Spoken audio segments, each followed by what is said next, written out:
Hey everybody, my name is Chris Parker, and I started Jiu Jitsu 18 years ago.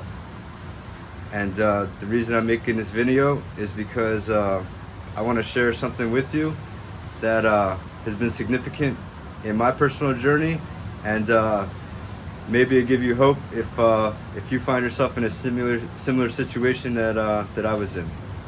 So 2006. I found Jiu Jitsu. Some guy came in to a wrestling practice back in Delaware, and they told me about, hey, you ever seen like UFC? I'm like, yeah, of course I've seen UFC.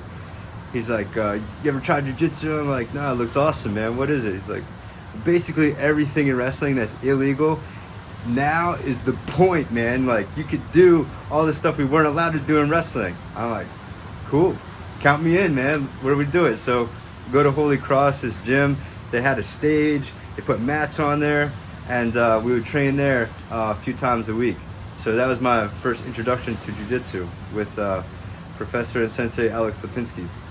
So from there, it was a difficult road, man. And like, I think any inspirational story has to be, right? Because then otherwise there's no like story of overcoming. Like, why is Rocky such a great story, right?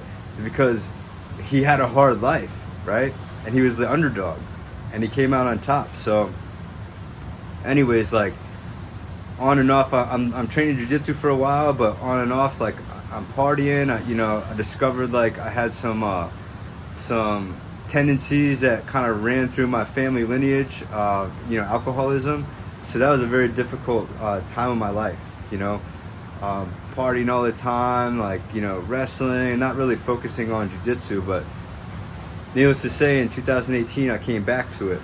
I moved to Maryland. I met the woman of my dreams, and I found Yamasaki Academy.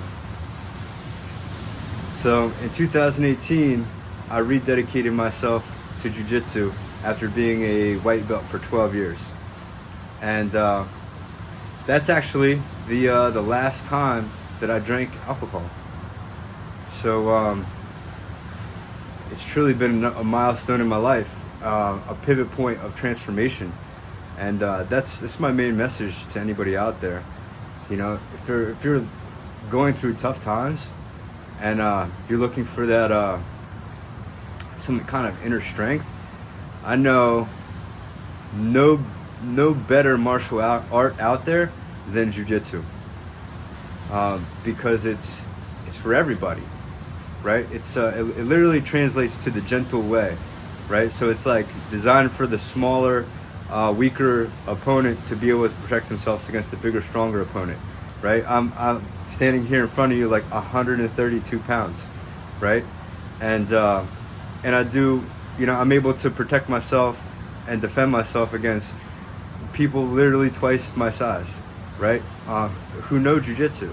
So if I can do it, I for sure believe you can do it as well. But my point is, like, I find Yamasaki 2018, I meet a guy named Professor Morgan, and he had a powerful impact in my life, encouraging me to start competing again, because he saw something within me that was hiding underneath, and he wanted to help bring that out. So thank you for doing that, because it really helped me rekindle my warrior spirit, which I had lost over the many years of alcoholism. So thank you for helping me bring that back out. And also Professor Neto and Professor Fernando, I appreciate you being there along the way in my journey, helping me refine my technique and being in my corner at tournaments, and especially like the conversations about the life messages, in between practices, and like before, at the end, like they're more powerful than I think many people realize, because it's like a mental jiu-jitsu, just as much as a physical. I think a lot of people focus on technique, but I think that the gold in the gold mine is really the mental landscape, the emotional landscape, because those are the things that are going to help you stay consistent. be able to train smart, all those things, like to be able to maintain your physical development in jiu-jitsu. So thank you for all that wisdom and knowledge along the way. I really appreciate it, and you've helped me develop a much better and deeper understanding of jiu-jitsu overall. Also, Professor Andrew Hansen, my Yamasaki brother, I appreciate what you did at Euros. He awarded me the black belt under Renzo, and I appreciate that, and we had a conversation. I understand why you did it. We have a similar background as far as family, and you welcomed me into your family, and I appreciate that, man. So I look forward to getting to know your guys better, your gym, your family in specifically, and our journey moving forward. Also, after Euros, I came back to Puerto Rico, and I trained with my Puerto Rican family. And this is why it's so complicated, is because I travel a lot, and I haven't been kind of rooted in a place to live for very long. So it's been difficult for me to establish like a true like core foundational family. So what's happened is I've become connected to a lot of different people and groups over the last 6 years. So speaking on my Puerto Rican family, I want to thank Professor Billy Crafton. He's under Royler Gracie. When I got back, we trained no-gi together. That's mainly what we do here. When I got back, he awarded me with the black belt as well, unknowing to what Andrew had just did a few days later. So I'm honored by both of you, and I appreciate everything that we've gone through up to this point, and what we're going to experience moving forward.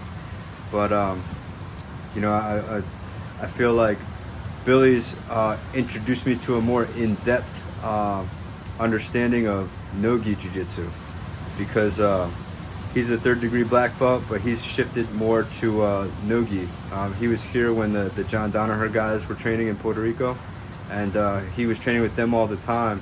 And I moved to Puerto Rico right after those guys left, so I never met those guys, but maybe one day I will. But Billy's been a true inspiration as far as that, and he's introduced me to people like Professor Mike Perez from Atos. I appreciate you, Mike, and you've been made a very big impact on helping me develop a game in detail. And I truly appreciate that. And I'd love to continue training with you when I'm in California or next time you're in Puerto Rico, as well as the B team. Over in Austin, Texas. I don't know you guys. I've never met you guys, but I hear a lot of good things about you, and I look forward to training and meeting you guys also. But we got the D team right behind you, so it's more of a kind of a funny thing. It's like we don't see ourselves as like serious professional competitors as far as like what you guys and what Gordon Ryan's doing and like other people in the field, but we love it enough where we dedicate a good portion of our life to wanting to get better. And we just came up with this kind of concept. It's like the Bad News Bears of jiu-jitsu, essentially. It's like the Mighty Ducks. It's like the guys who want to be really good, but we're probably never gonna get to that level, right? But we're gonna try as hard as we can to kind of be the best version of ourselves, and I think that's what we represent as far as the idea of the D team. I told my wife today, I said, I got it. I know what the D stands for, and she laughs at me and she looks at me and she's like, okay, babe, what does the D stand for? I said, the Dream Team. It's just having fun with it. But I look forward to meeting you guys, and I just want to make this video to give a special thanks to everybody along the way, from my wrestling coaches early on to my jiu-jitsu practice partners along the way, and the jiu-jitsu teachers I've been fortunate to have, and even some of the judo coaches along the way, with Sensei Jimmy Pedro and Travis Stevens and Sensei Israel Hernandez. You know, I appreciate all you guys. You know, so here's to the rest of our life. You know, the rest of my life, because I'm in it for the long haul, man. Jiu-Jitsu is a part of my life, and it's helped me become a better person. And if there's any way that I could be of help to you, let me know, man. If this is going to be in some kind of social media, like, put it in the comments or whatever, man. Like, find a way to reach out to me, because it's changed my life, man. If there's any way I can help you change yours through jiu-jitsu, let me know. All right? Os.